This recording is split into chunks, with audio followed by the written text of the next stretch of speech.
And the crowd's there, their arms aloft with the camera phones, waiting to catch this moment.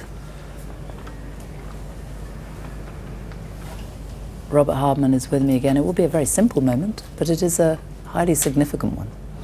Very significant. What we are witnessing here is royal communications circa 1400, and some things don't change.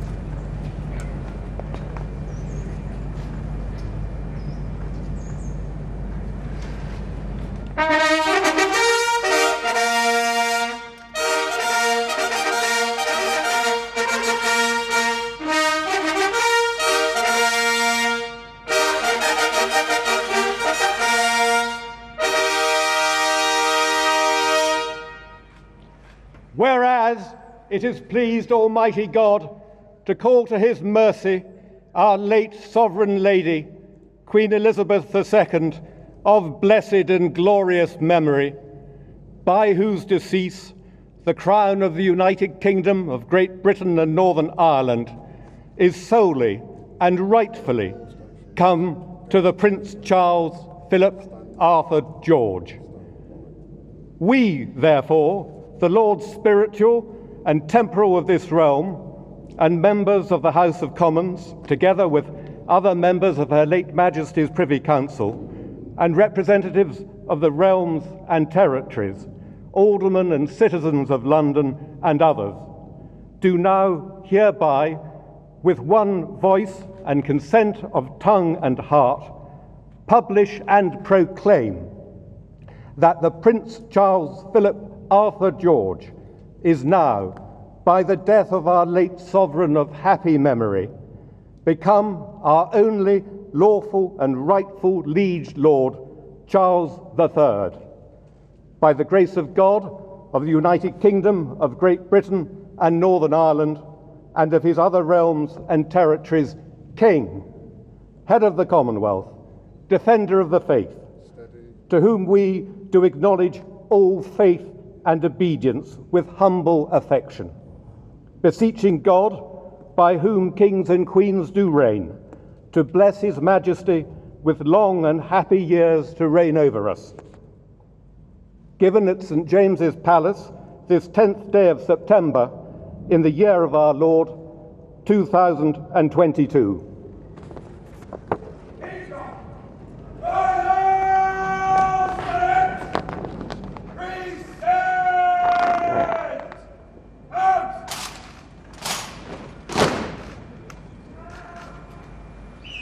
God save the King!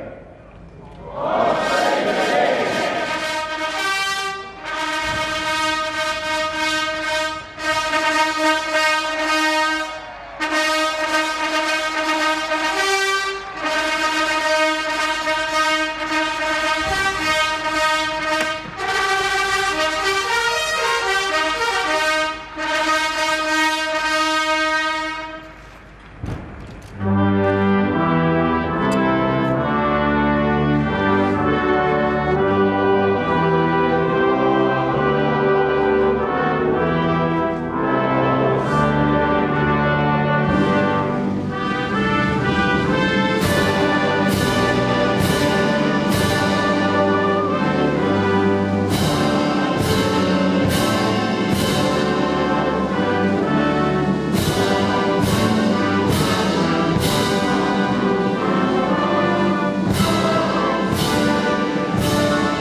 cheers for His Majesty the King. Hip, hip! Hooray! Hip, hip! Hooray! Hip, hip! Hooray! King's Guard, go to place, picture. Go place. Pictures.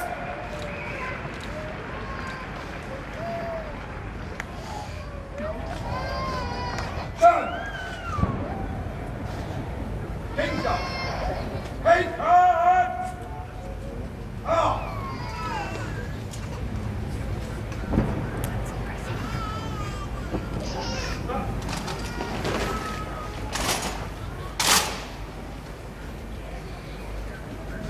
King's Guard. There. Out.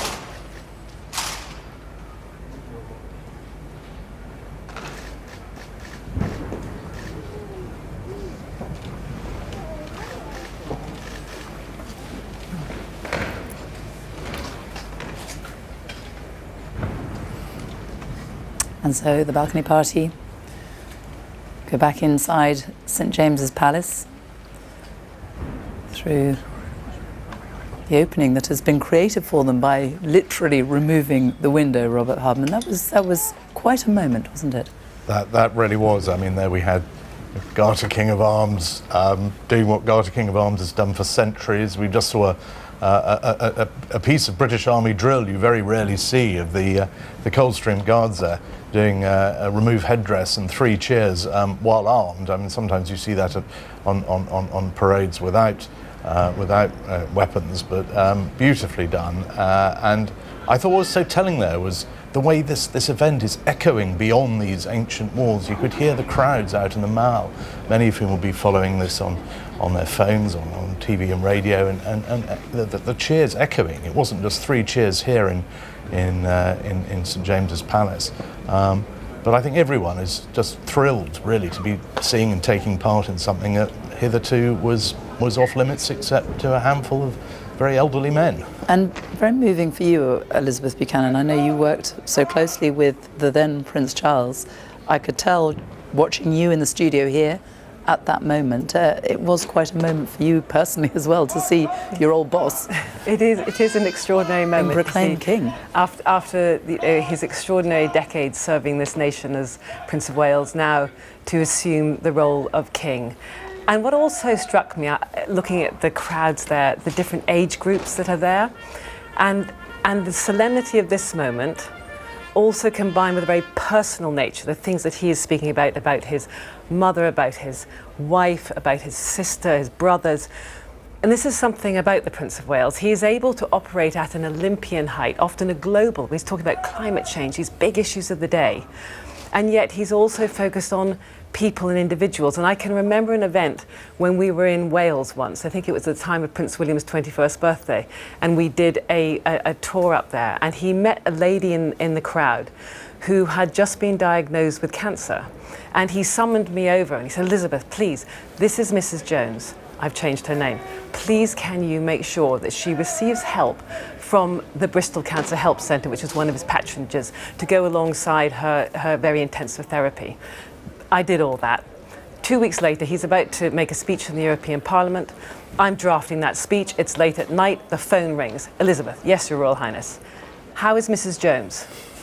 And I'm going, I'm writing a speech for the European Parliament. He wanted to know how Mrs. Jones was. He has an elephantine memory. He has an elephantine memory, which is before poor private secretaries.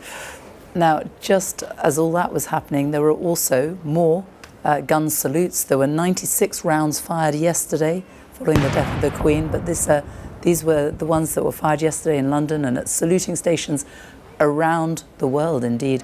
And then today, the King's Troop Royal Horse Artillery began firing their guns to mark the accession of His Majesty the King. At the moment that that principal proclamation began, the King's troops firing 41 guns in Hyde Park. The Honourable Artillery Company fired 62 guns at the Tower of London. So that all happening at the same time at 11 o'clock as the proclamation, the principal proclamation was read out there at St James's Palace, Edinburgh, as you can see there, Edinburgh Castle, where those guns were also fired. It was extraordinary, Robert Hardman, watching that as well, and hearing the crowd and hearing the God Save the King. It is still very strange to hear, isn't it? Because it's something that you hear, I mean, in archive, in black and white films, in, you know, something for 70 years we have not heard. And here we are, less than 2 days after the Queen's death, and it has changed. It's changing, and we are getting used to it. It'll still take some getting used to, obviously, things like the coinage and the stamps and the banknotes, that's all to come, but it just underpins the swiftness of transition, the fact that we just go from reign to reign without a breath. And you know, I think today what we saw is the way that the king wants to affect that change, you know, as swiftly as possible. I mean, monarchy is all about continuity, but you know, we're coming to terms with it. There was the same sense actually when the Queen came to the throne in 1952. Winston Churchill, then Prime Minister, he described his thrill. He said, "I, who took my first military commission under Queen Victoria, you know, I rejoice in saying once again, God save the Queen." They found it quite extraordinary saying God save the Queen back in the 50s. It took a while to get used to. People kept talking about the King, sorry, the Queen. And the same will happen now. We will not say God save the Queen for probably at least another century, given the line of succession. We'll get used to it soon enough. But it just shows, as I say, the way in which continuity is all. We have so much instability in the world. The last thing we need is any dithering when it comes to our monarchy. Well, let's go into St James's Palace now. Clive is there. He witnessed, obviously, the proclamation from the balcony at St James's Palace and joins us now. Clive. Yeah, hi there, Sophie. An ancient ceremony inside the building, just over there, but out here it was all about selfie sticks and mobile phones. And there's about 1,000 people here. And as the trumpeters came out on the balcony just before the proclamation, a huge ooh went right through the crowd. Everyone ready for that proclamation of a new king. And I have to say, I got my phone out too, as along with everybody else, including Sarah Bradley, who's with me. Sarah, it's good to see you. Thanks for joining us. Why was it important for you to be here today? I think yesterday I spent the whole of the day in front of the television mourning the loss of an amazing head of our monarchy, and 7 decades of her loyalty to us was incredibly moving. So today I really felt I wanted to come and be a part of this momentous day, a part of history, really. And your thoughts on the new king and the challenges that he faces, perhaps? I think he is going to be an incredible king. I think he has planned for this day for the whole of his life, and I think he has such support around him. I think the Queen Consort Camilla is going to be a wonderful right-hand lady supporting him, and also William is there for him, and he's got a lot of challenges ahead of him, and I think he doesn't underestimate that for 1 minute. I think he will take it all in his stride, and I think he would just be incredible. Okay, Sarah, thank you. Important to remember, I'm not sure what the alchemy is exactly, when Prince Charles suddenly became king on the death of his mother. The coronation at some point will happen. That is mainly a religious ceremony, but this is the public declaration of the fact that he's king. Sophie. Thank you. And a lot of focus, obviously, on the new king this morning. But we've also seen the Queen Consort, and it is going to change his life dramatically. It will also change Camilla's life dramatically. How do you think she will deal with that change? She'll do it quite beautifully. It's extraordinary. They've been married for 17 years, and the Queen Consort came from a very normal background, and she's stepped up and into this role with extraordinary grace and dignity. Because it's not been an easy... It has not been easy for her, and it's all members of the royal family. Times are tough sometimes. They put their head down and they just get on with it. And she did that. It took courage. It really took courage, and she did it beautifully. And now they are such a joyful couple together, and it's wonderful. They need each other. You look back at monarchs of the past. George VI had Queen Elizabeth, as we knew, the Queen Mother, and the Queen had the Duke of Edinburgh. And we now have this remarkable person who will sit alongside in partnership with, and they laugh together. They can see the silly things that happen. They love nothing more than silly things going a bit wrong. It just gives an opportunity to laugh and let your hair down at the end of the day. And they are a wonderful partnership and a wonderful team. And the burdens will be heavy for both of them, and they will need each other. And they also, of course, then now have the new Prince of Wales and the Princess of Wales, who will be equally supportive. It's a wonderful and strong family unit and connection, and we are secure in the future. What a lucky country we are. He stressed, the new king has stressed on the 2 occasions we've heard him speak, he has spoken specifically about his wife, hasn't he, and about his need for her to be there alongside him. It will be a difficult challenge for her as well, though, won't it? It certainly will. I think it was so important that on her on Accession Day this year, on the anniversary of the Queen coming to the throne, she issued that statement, a very important statement in which she said, "It's my sincere wish that Camilla should become Queen Consort." Up until that point, she was going to be called Princess Consort. And as Elizabeth said, the Queen understood the importance of having someone really solid at your side in these difficult moments. She saw how important her mother was to her father. She fully understood how, and said on many occasions, how important Prince Philip was to her. To have a successful monarch, you've really got to have a partnership. And so the Queen could see the importance of that, and the importance that that her daughter-in-law should be Queen. And she said it, and it was remarkable how it was just done there and then. It was a sincere wish of the Queen on her accession day, and now the Queen Consort is the Queen Consort, and we will start calling her Her Majesty. Yeah. But unlike Charles, she has not been born into this, and she is a very private person. She has been for a long time, and she's kept her place apart as well, hasn't she? She's needed her own space, which presumably will shrink a lot now. She's much more in the public eye. It will shrink. But it's a partnership. She's developed her own extraordinary interest. She's done an enormous amount of good on domestic violence, on reading, really important issues that she has dragged from the fringes into the mainstream of public life.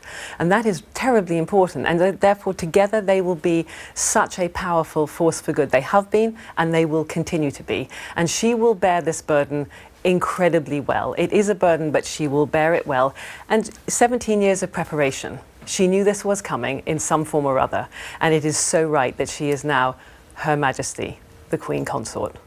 So now the proceedings move away from St James's Palace. We won't see the royal couple again, I think, today. They have plenty of meetings, though, ahead, don't they, at Buckingham Palace? Well, yes, and I think, again, we may get an indication of the different nature of this new reign, because the King this afternoon at the Palace, he meets the Archbishop of Canterbury, the Prime Minister, the Cabinet, and the opposition as well.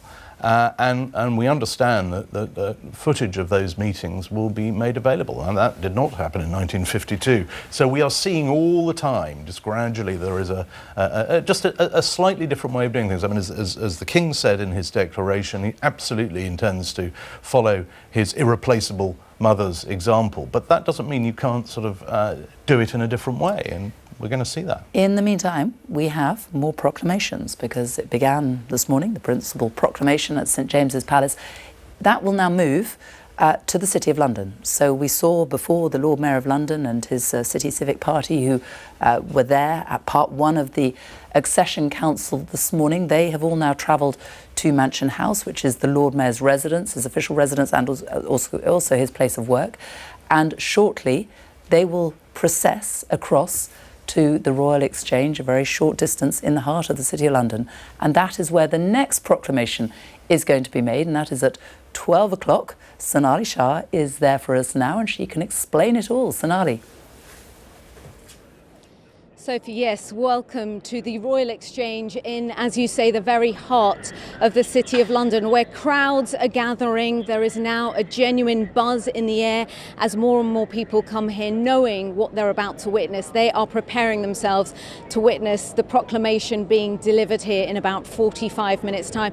And it is significant that after that principal proclamation, one of the next locations is here in the City of London, because historically a new monarch wouldn't have been been able to rule successfully without the support of the City of London and its people. It was thought very important that people here knew what was going on, and that is why people have gathered here today. You can see some of them with their heads in their phones watching proceedings elsewhere, and then they want to witness things here. That proclamation will be delivered on the steps of the Royal Exchange behind me. Now, when people talk about the City of London, that may be the image that is conjured up, but in many aspects, some of the buildings around the Royal Exchange are the ones that are more famous. Mansion House, as you mentioned, the home and office of the Lord Mayor, the Bank of England just behind me. But actually, when the Royal Exchange was created in the 16th century, it was meant to be this central hub of trading. Merchants from all over the world would come here to do their business.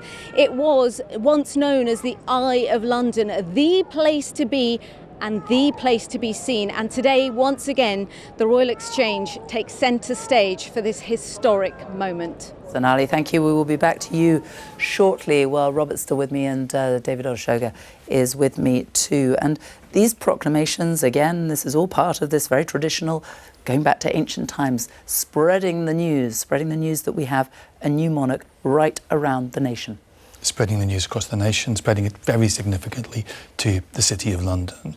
And I think what we're seeing today is something we sometimes forget. There are these layers of tradition. There is the city, the corporation, the livery companies, the guilds, and sometimes it's all kind of hidden behind the scenes. And this is a moment when we are reminded that there are these layers of tradition and protocol that are very often hidden beyond view, which today are out in the open. Mm-hmm. And let's talk about the Commonwealth as well, because this clearly extends to the Commonwealth. The King, his new role, what sort of role, what sort of leadership do you think he will bring? Well, I think he's been very sober about the Commonwealth. Last year in November we saw Barbados move away from having the late Queen as head of state, and King Charles, I think, has very cleverly made it clear that such moves might happen in the future, and that is the choice of those nations. I think it's true that both Jamaica and Belize are going to have referendums to see if they are going to choose King Charles as the head of state. I think it is difficult to imagine that when the reign of Charles comes to an end sometime, probably hopefully in the long future, that there will still be 14 nations who will also share the same head of state as Britain. And that was the Queen's, one of the Queen's great achievements, wasn't it? The bringing together of the Commonwealth. Yeah, I mean, she essentially presided over the greatest exercise in decolonisation, really, we've ever seen. She were 8 members of the Commonwealth when she came to the throne. Now there are 56. I mean, just this year they welcomed 2 new members who weren't even part of what used to be called the British Empire, Togo and Gabon, were part of the French Commonwealth. So it's totally changed on her watch. But as David says, within those 56, there are these 14 other nations, apart from this one, who have the monarch as their head of state. And that relationship may change. I mean, these things evolve. It changed during the Queen's reign. I mean, there were countries before Barbados, but I mean Mauritius, Trinidad and Tobago, Guyana, these were countries that did have the monarch as their head of state and decided to forge a different path and become republics, but at the same time remaining very enthusiastic members of the Commonwealth. So that may happen. But let's not forget that actually during the Queen's reign there were votes, there were referenda, most recently in the Caribbean, in St Vincent and the Grenadines in 2009, a vote, shall we hang on to the Queen or move away? And they decided to keep the monarchy in Australia in '99. So I thought it was really interesting in the King's personal declaration we heard just now that he sort of specifically referenced that. He talked about how he would be guided by his electorates in his other nations. It was very much a coded reference to it's your call. You know, this is not a monarchy clinging on. This is, you asked us to be head of state, we're very happy to do that, but it's your call and we will do entirely what you say and vote for. How much change do you think we could see then over the next few years, decades? Well, I think this is where the longevity and the enormous respect of the late Queen is critical to understand. Those nations also, for 70 years, have had the same person as their head of state. They found their independence while she was Queen. So they've only known not a range of British monarchs, but one Queen as their head of state. And I think that passing of the Queen, I think, will bring about a moment of change. I think people who would like to see elected head of state in Australia, for example, will quite soon begin conversations, begin discussions about that. And as I said, I would be very surprised if we didn't see fewer countries sharing a head of state. I think Dave's entirely right. I would be very surprised cometh the next time we undergo an accession council if there are 14 other realms. But what Prince Charles said in the past when he was Prince Charles, what he underlined today as king, is this must be amicable. This must be entirely the will of the people. And he is their servant. He is our servant, and he will do as a constitutional monarch must do. And I think all he will be concerned about is that as these constitutional upheavals come about, that they're done in a spirit entirely of goodwill. And we saw that in Barbados, didn't we, last year when there was the transition there. And he went over for that. And it was done with exceptional grace on all sides. And I think he sees, the important thing is the Commonwealth. It's not whether he's king of X or king of Y, it's the fact that the Commonwealth continues and remains strong. And there is such deep affection for his late mother, isn't there? And we saw an extraordinary reaction, the tributes that were paid to the Queen from right around the world, from presidents, from leaders of so many countries, speaking very heartfelt statements about what they meant to her. Yeah, President Macron of France, he made that point. She's not a queen, she's the queen, and she actually has her own entry now in the German language, the official German dictionary, as well as die Königin, which is a normal word for a queen. There's another word in there, die Queen, and it says afterwards there is no plural. Really. And President Macron spoke of the emptiness that he said that people felt now that she has gone. Let's talk briefly about what will happen next, because we have, of course, the state funeral that will take place shortly. We don't know yet when. And then the coronation of the new king, that is some time off, isn't it? Because the Queen's coronation was a full year later, more than a year later. Yeah, it was a year and a half, because at the time Britain was bomb-scarred on rations. Churchill famously said we can't have coronations with bailiffs in the house, as he saw it. I mean, Britain really just wasn't ready. Whereas now I think there will be, speed is of the essence. I think they'll want to get on with it. Rather like when his grandfather, George VI, came to the throne. They didn't, it was a matter of months. And in fact, the Privy Council we saw today, they will have to approve a coronation committee to get all this underway. I mean, there's all sorts of rubric involved, but essentially, that comes next. But no one's really thinking about that at the moment, because for the next few days, obviously, the focus is on paying tribute and honour to the Queen. That will be the focus of all the sort of the statecraft that we see for now. But I did again in his declaration. There was business there. He alluded to the fact he will maintain the tradition of surrendering the revenues of the Crown estate to the government. I mean, that's not normally what wasn't in the Queen's personal declaration in '52. But I think that was a sort of pointed way of saying that the finances continue, and the sovereign grant, I mean, which is the new way of funding the monarchy, that's only been in place for 12 years, and he made reference to that. So it's been a morning of great ritual and ceremony. But I mean, in there is a lot of contemporary business. And we are currently in the middle of these proclamations, the principal proclamation at 11 o'clock, the next proclamation, which will take place in the City of London at 12 o'clock. And just to explain to you as well, that if you are looking outside, you see public buildings where flags until today have flown at half-mast, they should be at full mast now, because for a very short period of time between the proclamations, the first proclamation, and tomorrow, when the proclamations continue right around the United Kingdom, the flags on public buildings will be at full mast. And after that, they are then going to be lowered to half-mast again in memory, in honour of the Queen. Well, we will go now to the City of London again, and Sonali Shah, who is watching as proceedings edge ever closer to the next proclamation at midday. Sonali. Sophie, we're